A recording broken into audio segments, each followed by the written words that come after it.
Jika kalian melihat klasemen Serie A saat ini, ada satu nama yang mungkin membuat kalian mengucek mata, Como 1907. Klub yang bermarkas di tepi danau terindah di dunia ini sedang mengguncang kasta tertinggi sepak bola Italia. Bagi banyak orang, kebangkitan Como dari kasta bawah hingga bisa bersaing dengan raksasa seperti Juventus dan AC Milan terlihat seperti dongeng sepak bola klasik, cerita Cinderella dari kota kecil yang menantang kemustahilan. Tapi, mari kita jujur, di balik dongeng ini terdapat dana super besar dan strategi bisnis tingkat tinggi. Como didukung oleh salah satu kepemilikan terkaya di dunia sepak bola. Ini memunculkan pertanyaan kritis. Apakah Como 1907 ini sama saja dengan RB Leipzig di Jerman?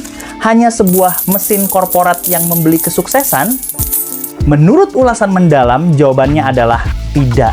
Proyek Como 1907 jauh lebih cerdas, lebih membumi, dan secara kultural jauh lebih sustainable atau berkelanjutan dibandingkan eksperimen Red Bull di Leipzig. Hari ini, kita akan bedah bagaimana Como sukses menyeimbangkan ambisi merek global dengan nilai-nilai sepak bola tradisional. Mari kita mulai dengan fakta di lapangan. Kenaikan pesat Como ke Serie A bukanlah kebetulan semata. Berbeda dengan klub kejutan lain yang bermodalkan keajaiban dan semangat Spartan, Como dibangun di atas cetak biru blueprint yang sangat terencana. Lihat saja siapa yang ada di balik layar. Thierry Henry bertindak sebagai pemegang saham klub. Legenda Arsenal lainnya, Cesc Fabregas, yang awalnya datang untuk bermain satu musim, kemudian bertransisi menjadi asisten pelatih, dan sejak 2024 mengambil alih kemudi sebagai pelatih kepala. Ini bukan jajaran staf klub kecil biasa, ini adalah nama-nama elit global. Namun, apa yang membuat strategi Como unik adalah bagaimana mereka menggunakan kekayaan mereka. Mereka tidak langsung membeli pemain-pemain seharga 100 juta euro di hari pertama. Mereka membangun infrastruktur, memperbaiki jaringan pemandu bakat, dan yang paling penting, merombak citra image klub. Mereka sadar, uang saja bisa membuat mereka naik kasta, tapi tidak akan membuat mereka dihormati. Untuk mengerti betapa jeniusnya proyek Como, kita harus melihat ke Jerman, tepatnya ke RB Leipzig. RB Leipzig sering disebut sebagai klub paling dibenci di Jerman. Mengapa? Karena mereka dianggap sebagai klub plastik. Red Bull mengambil alih klub divisi bawah, mengubah namanya, mengubah logonya menjadi logo minuman berenergi, dan memompa ratusan juta euro untuk naik ke Bundesliga. Di mata para puritan atau penggemar sepak bola tradisional, Leipzig adalah iklan minuman berenergi yang kebetulan bermain sepak bola. Mereka menghancurkan tradisi demi kepentingan merek brand korporat. Sekarang, mari kita lihat Como. Pemilik Como juga miliarder. Mereka juga ingin membangun merek global. Tetapi, alih-alih menghapus sejarah, mereka memeluknya. Inilah kontras terbesar. Di satu sisi, ada karakter tradisional kota Como yang kecil, indah, dan bersejarah. Di sisi lain, ada ambisi global dari para pemiliknya. Como tidak mengubah nama stadion menjadi Jarum Arena. Mereka tidak mengubah warna kebanggaan klub. Mereka menjual pesona Italia klasik kepada dunia. Proyek ini sebagai mesin hiburan yang berkelanjutan. Apa maksudnya? Maksudnya adalah Como 1907 telah bertransformasi menjadi sebuah lifestyle brand atau merek gaya hidup, bukan sekadar klub sepak bola.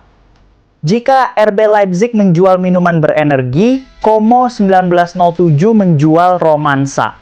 Danau Como sudah dikenal di seluruh dunia sebagai destinasi wisata kelas atas, tempat liburan George Clooney, lokasi syuting James Bond dan Star Wars. Klub sepak bola Como menunggangi popularitas geografis ini. Jersey mereka didesain oleh desainer kelas atas, bukan terlihat seperti papan iklan berjalan. Mereka menciptakan merchandise yang bisa dipakai orang di jalanan kota New York, Tokyo, atau London tanpa harus tahu tentang sepak bola Italia. Pendapatan komersial pun mengalir deras dari luar lapangan. Pendekatan ini jauh lebih berkelanjutan. Kenapa? Karena klub tidak secara eksklusif bergantung pada suntikan dana dari pemiliknya setiap musim. Dengan menggabungkan daya tarik merek global, pariwisata, mode, dan hiburan dengan nilai sepak bola tradisional, mereka menciptakan ekosistem bisnis yang mandiri. Secara sosial, warga lokal tetap merasa memiliki klub ini, sementara secara komersial, klub ini memerah keuntungan dari pasar internasional.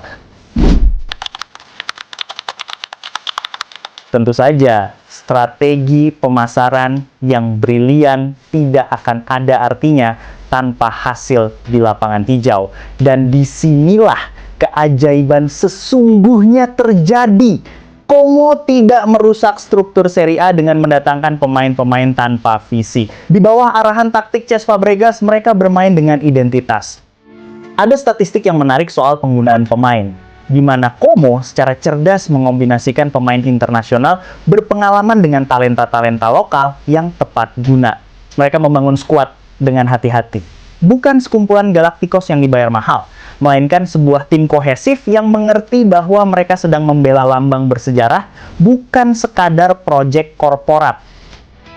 Kesimpulannya, membandingkan Como 1907 dengan RB Leipzig atau klub kaya baru lainnya adalah sebuah kesalahan. Apa yang dilakukan di Como adalah masterclass tentang cara menyeimbangkan warisan tradisional dengan kapitalisme sepak bola modern. Mereka membuktikan bahwa Anda bisa menjadi mesin hiburan global tanpa harus mengorbankan jiwa lokal sebuah klub. Dengan Cesc Fabregas di pinggir lapangan, dukungan finansial raksasa di ruang direksi, dan keindahan Danau Como sebagai latar belakangnya, masa depan Como 1907 tidak hanya terlihat cerah, tapi juga sangat elegan.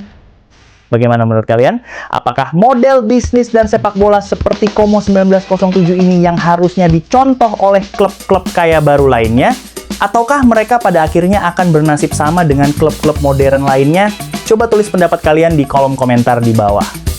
Jangan lupa klik like kalau kalian suka analisis ini, share ke teman-teman mabar kalian, dan subscribe untuk konten cerita sepak bola mendalam lainnya. Sampai jumpa di video berikutnya.